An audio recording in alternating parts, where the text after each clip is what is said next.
Avtron M3 and M4 hollow shaft encoder installation. The Avtron M3 is an optical mill-duty encoder.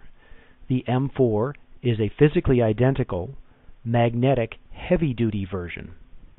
The M4 features a one-way breather drain. The M3 and M4 encoder employ a hollow shaft and clamping collar to lock the encoder to the shaft. An anti-rotation bracket prevents rotation of the encoder while allowing for shaft end float. Installation hardware, as shown in the manual and pictured here, is required to properly install the M3 or M4 encoder.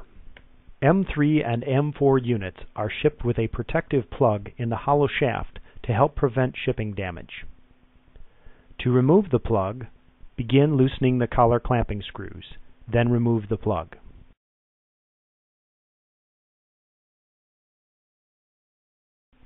Continue to remove the collar clamping screws and apply thread locker to each.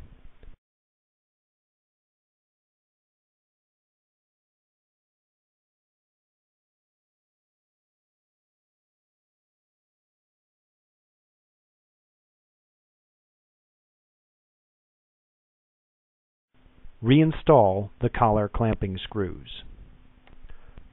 Do not tighten the clamping collar before installation onto the motor shaft. Bending the clamping fingers through collar tightening can make installation difficult, or the encoder may wobble excessively after being installed. Install the anti-rotation bracket to the back of the M4 using the screws and thread locker provided.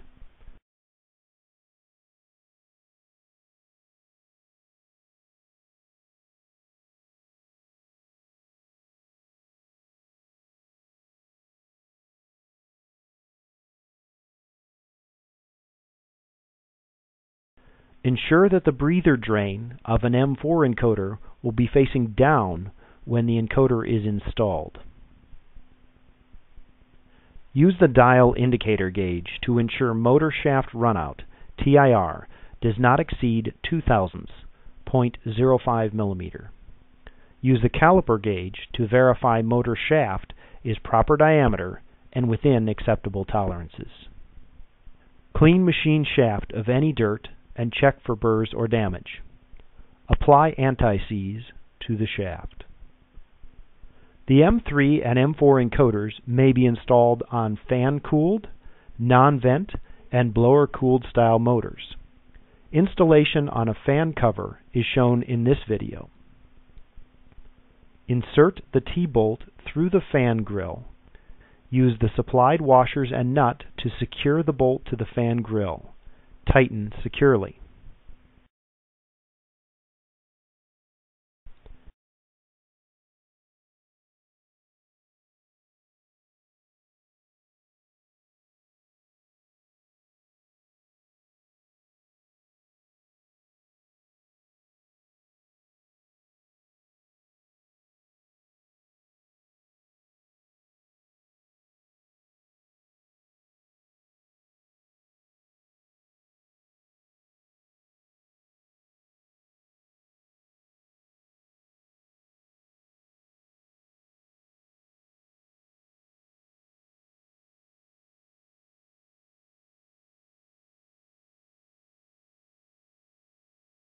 Add the flat and insulating washers to the tether bolt.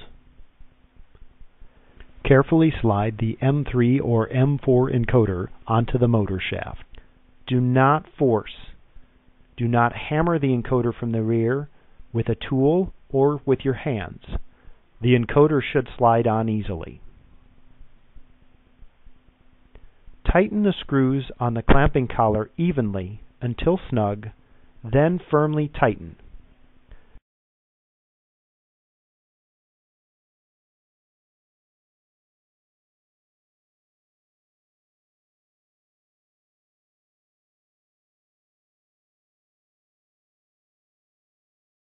Do not use a standard right angle hex wrench for final tightening.